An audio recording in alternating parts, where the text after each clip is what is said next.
Welcome to the final instalment of this series about completing your Geography A Level NEA. We've worked all the way through these sections and we've talked about each one in turn. And the final stage is the check through.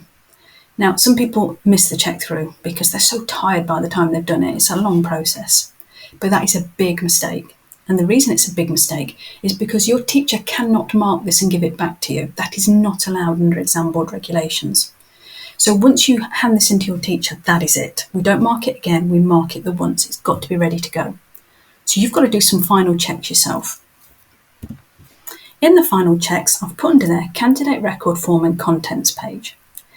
Now, in terms of doing the checks, I would read your partner's or your peer's piece of work. So find a friend, somebody who you know that you trust, and switch NEAs and do some peer assessment.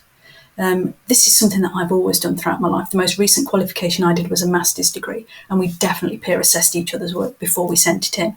Not only do you find mistakes that you can't spot yourself, but also you learn quite a lot as well from reading other people's work. So I would recommend peer assessing or just reading each other's work. And then you've got to get the candidate record form and you've got to get a contents page. So let's have a look at both of those. This is the AQA website, and if you do a quick search on the AQA website, you'll be able to find that the candidate record form and all of the bits that you might need for this course are in there. So if I was to click on that candidate record form there, it comes up here. Now this is the 2024 candidate record form, and obviously you'd get the one that matched the year which you were completing your NEA in. And it's pretty simple to fill out. You would put your centre number, your centre name, you might have to ask your teacher or lecturer for that, your candidate number and your full name. And then you give a declaration. So have you had any other help other than your subject teacher to produce this work? And most of the time the answer to that is no. Then it says, please list below any books, leaflets or other materials that you've used. It says presenting materials copied from other sources without acknowledgement is regarded as deliberate deception. So you need to put in here things that you have used. When you print it, you sign it, you date it, your teacher signs it, they date it. But you've also got to fill in this second page here. Now, if you put your candidate number and your full name on the first page, it will autofill here. You copy and paste your investigation title. You put how your title links to the spec. We've already done that for the intro, so that could be a copy and paste job there.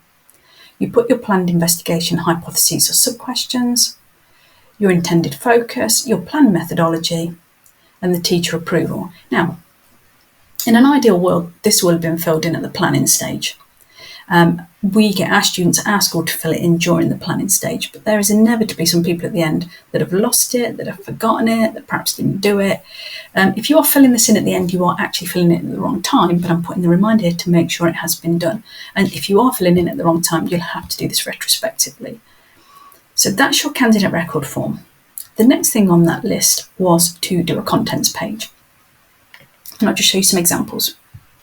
So contents page, you don't get marks as such for a contents page, but you get overall marks for the way that you've presented your project. So you need to show that you can present it really well. And therefore a project page, contents page rather, would just show that you're organised, you know what you're doing, you know where things are. This is an example of a contents page and it's pretty straightforward. I have a few more and they're presented in different ways. Let's look at another.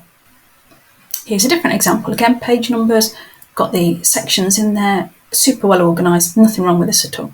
Let's look at another one. This one's in quite a bit more detail. They've broken it down quite a bit more. It's great. Any of these would do because any of these show a level of organisation and show that your project is together. So we've reached the end of the free masterclasses for the NEA. Thank you to those people that have contacted me with questions. I've tried to get back to you all, but there's quite a few. I do specific group online sessions for the NEA, and there'll be an advert for that coming up at the end of this clip. Other than that, you should be ready to go. You should be prepared and organised for this. If you've got all of these things in here, you're on track to get a really good mark, and this is worth 20% of the content of the course, so it's worth doing. If you're not sure, go back, rewatch one of the videos, and good luck.